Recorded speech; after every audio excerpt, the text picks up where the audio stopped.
寺院中常见养猫捉鼠，但为何诸多高僧却告诫修行人不宜与猫亲近？莲池大师曾言：猫之灵性，世间少有，修行人若长期相处，定难专心。而达摩祖师却常有一黑猫相伴，这看似矛盾的现象引发疑问：难道猫真有特殊灵性能影响修行，还是另有玄机？修行人与猫之间究竟隐藏着怎样的微妙关系？春日清晨，阳光穿过云雾，洒在天宁寺古老的殿宇上。慧心小和尚正提着水桶，沿着青石板路往厨房走去。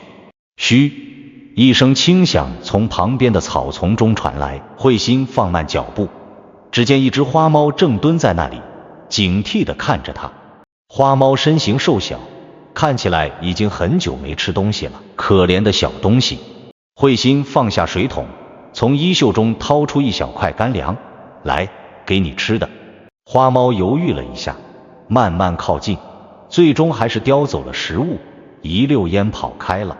慧心，你在做什么？一个沉稳的声音从身后传来。慧心回头，只见师兄慧明站在那里，面色严肃。回师兄，我看见一只恶猫，给它一点吃的。慧心老实回答。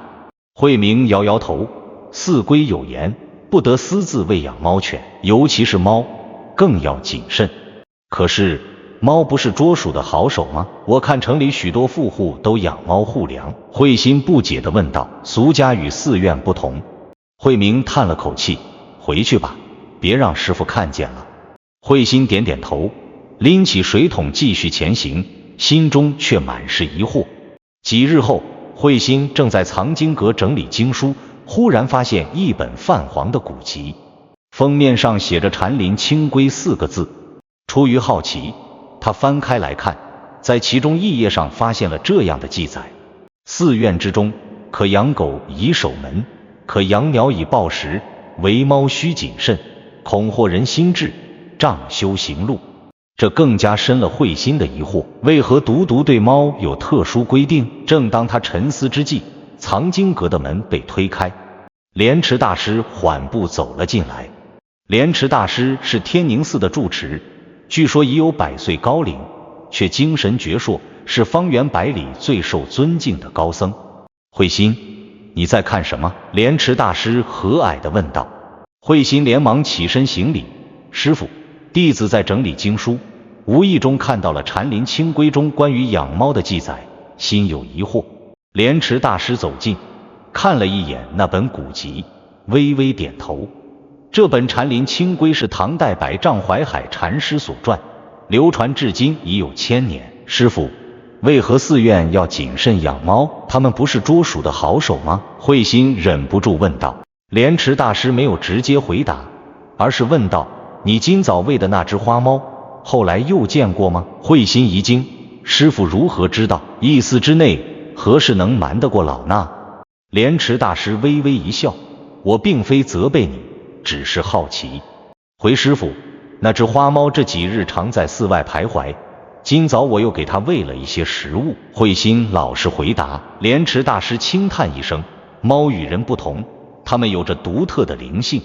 是指它们聪明吗？慧心问道。不仅如此，莲池大师指着窗外，看那片云，你看到了什么？慧心望向窗外，不过是朵白云罢了。若是那只花猫，他看到的或许是另一番景象。莲池大师意味深长地说：世间万物各有所见，人眼所见不过是世界的一种形态，猫眼所见则是另一种。慧心听得一头雾水，师父是说猫能看到我们看不到的东西？且随我来。莲池大师没有直接回答，而是带着慧心离开了藏经阁。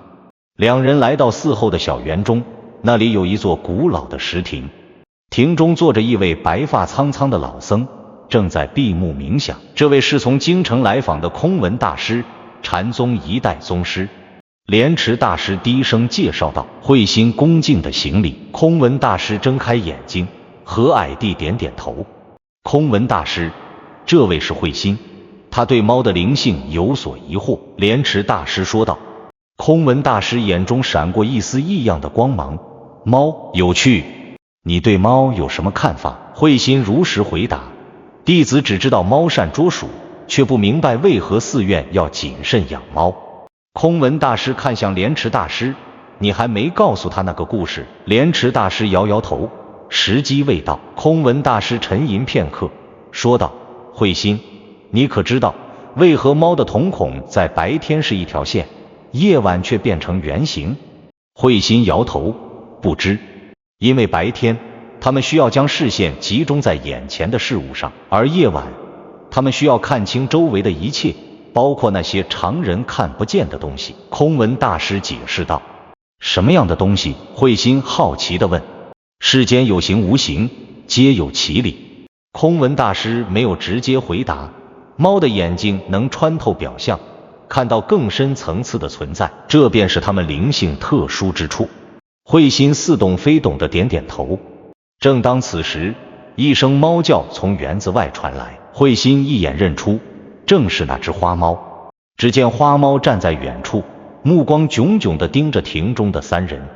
更奇怪的是，空文大师看到花猫后，眉头紧锁，表情凝重。他缓缓站起身，面向花猫，双手合十，阿弥陀佛。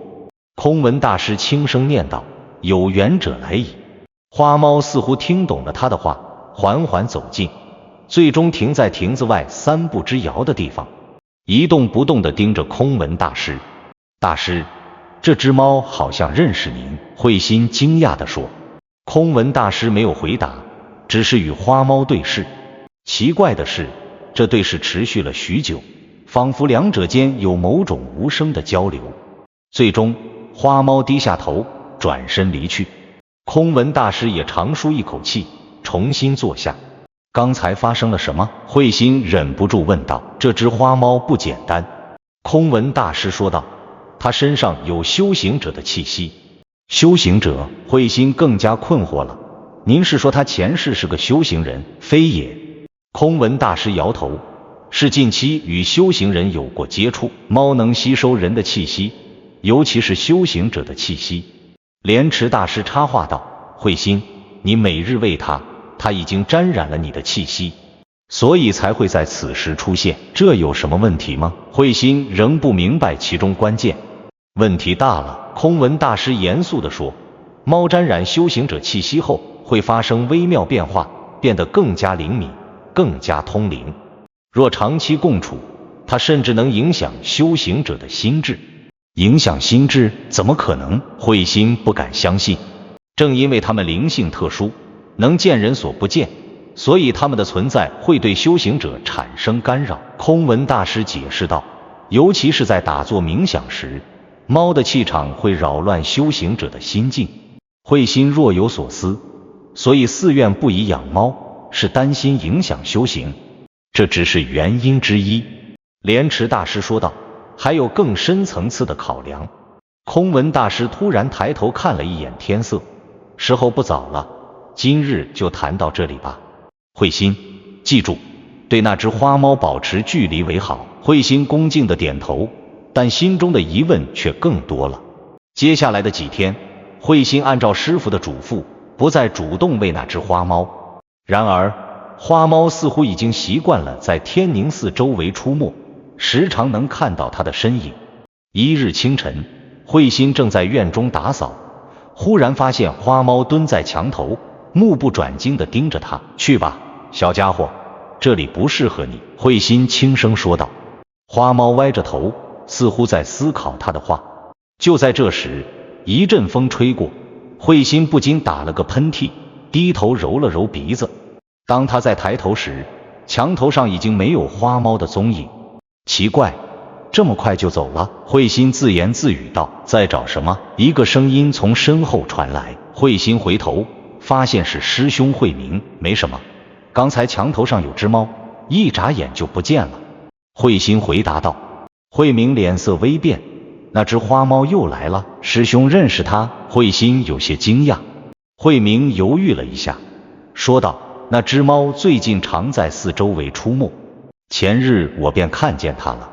他压低声音，有件事很奇怪，每次我在打坐时，若那猫在附近，我就难以入定。慧心想起空文大师的话，心中一凛，师父和空文大师说猫会影响修行者的心智，看来是真的。不仅如此，慧明环顾四周，确保没有旁人，才继续说道，昨夜我看见那只猫独自在月光下坐着，姿态竟与人打作无异。更奇怪的是，我分明看到它周围有一圈淡淡的光晕。光晕？慧心惊讶地问，什么样的光晕？难以形容，像是月光，又像是某种能量。慧明摇摇头，我本以为是眼花，便揉了揉眼睛，再看时，猫已不见，只留下一丝若有若无的香气。慧心越发困惑，这太奇怪了，我们该告诉师父吗？不必了，我想师父已经知道。慧明说道，你没发现最近寺里多了几位陌生的高僧吗？他们似乎是为了什么特殊的事情而来。慧心恍然大悟，你是说他们是为了那只猫而来？或许吧，总之我们还是专心修行，不要多问为好。慧明说完转身离去。慧心站在原地，心中的疑问如滚滚长江，无法平息。当晚慧心在自己的小禅房中辗转难眠，他起身点燃油灯，取出禅林清规，想再次研读关于猫的记载。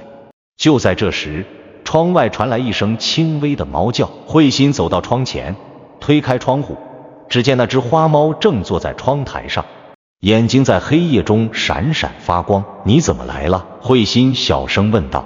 花猫跳进房间，在油灯周围踱步，最后停在禅林清规旁边，用爪子轻轻拍了拍书页。你想看这个？慧心惊讶地问。花猫似乎点了点头，这一举动让慧心背脊发凉。一只能听懂人话，对佛经感兴趣的猫，这已经超出了他的认知范围。你到底是什么？慧心忍不住问道。花猫只是静静地看着他，眼中似有千言万语，却无法表达。突然外面传来脚步声，花猫警觉地竖起耳朵，迅速跳出窗外，消失在夜色中。门被推开，莲池大师站在门口，面色凝重。他来过了？慧心不敢隐瞒，是的，师父。他对这本禅林清规很感兴趣。莲池大师走进房间，拿起那本书，轻轻翻了几页，果然他已经开始寻找答案了。答案？什么答案？慧心不解地问道。莲池大师放下书，坐在慧心对面。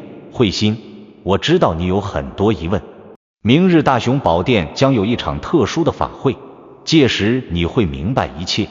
慧心点点头，虽然内心仍有千万个疑问，但他知道现在不是追问的时候。第二天清晨，天宁寺的钟声格外悠长，大雄宝殿内香烟缭绕，除了寺中僧人，还有10多位来自各地的高僧。空文大师坐在正中央，面容肃穆。莲池大师带着慧心进入大殿，示意他坐在角落处。法会即将开始，忽然一声猫叫从殿外传来，所有人都转头望去，只见那只花猫站在殿门口，目光炯炯。他来了，空文大师轻声说道。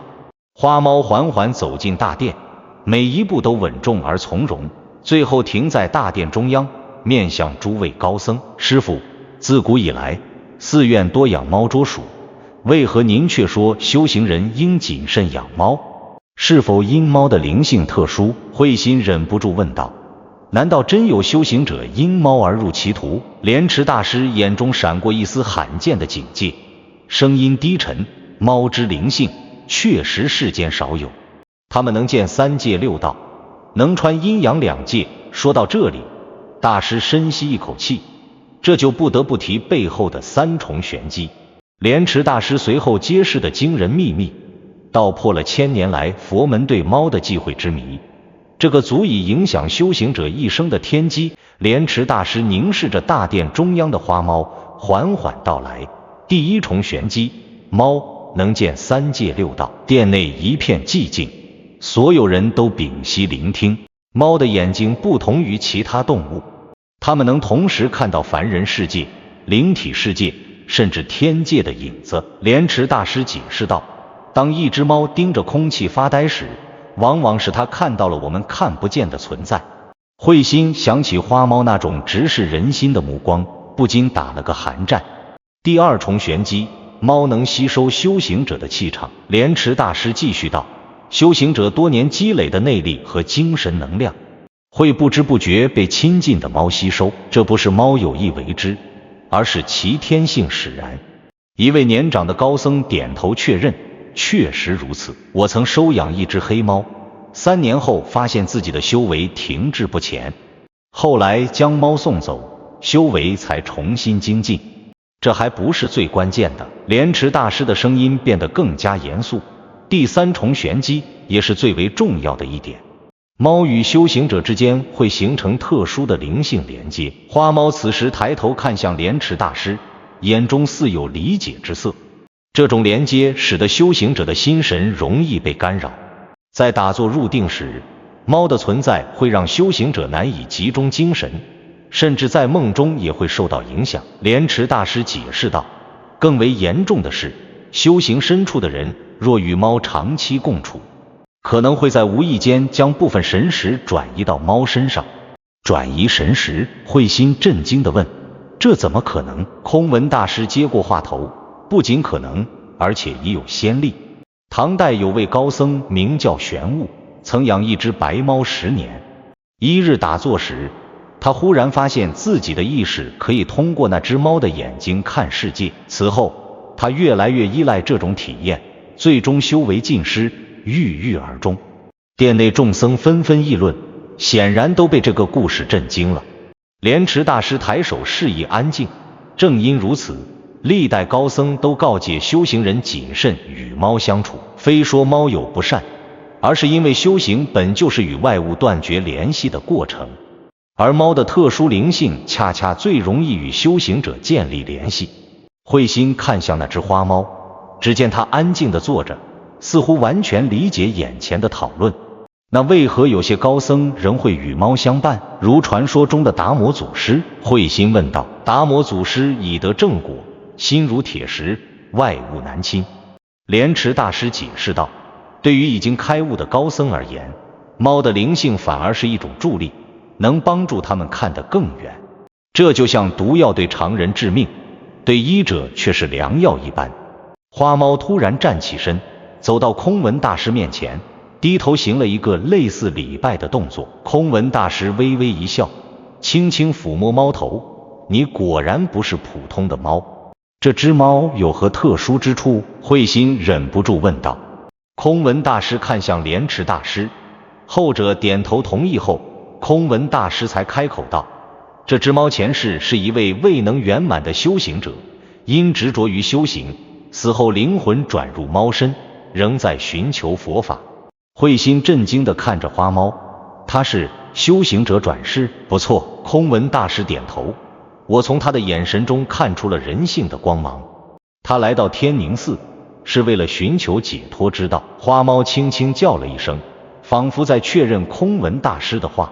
这类猫比普通的猫更加危险，也更加珍贵。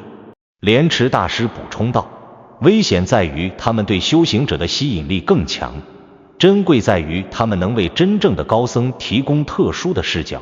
慧心终于明白了为何莲池大师一直告诫他远离这只花猫。那我们该如何处理它，帮助它超脱？空文大师说道，这也是我们今日法会的目的。说完，空文大师闭上眼睛，开始诵经，其他高僧也纷纷加入，整个大殿被庄严的梵音充满。花猫静静地坐在中央，闭上了眼睛。随着诵经声的加深，一道柔和的光芒开始在猫的周围形成，逐渐扩大，最终形成一个光茧。慧心目瞪口呆地看着这一切，只见光茧中的猫身形逐渐变得模糊，最后完全消失，取而代之的是一个人形的光影，双手合十，面带微笑。